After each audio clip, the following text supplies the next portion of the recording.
What is going on YouTube? Random Mike here again. I'm back with part 3 or 4, I think. I gotta look back.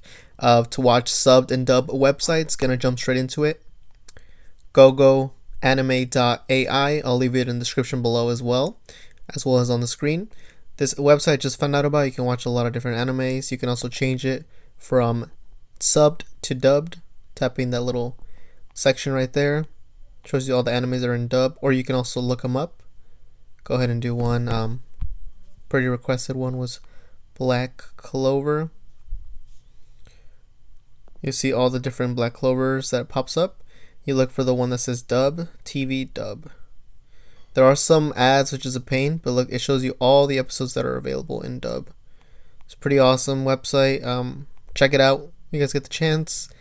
And when you tap on it, there are some ads, so I just recommend tapping on it and then swiping away really quickly. So you tap, it tries to redirect, you swipe away, boom. And no, wait, no, I lied. 1 second. 3, 2, 1, boom. Okay, there you go. Starts playing.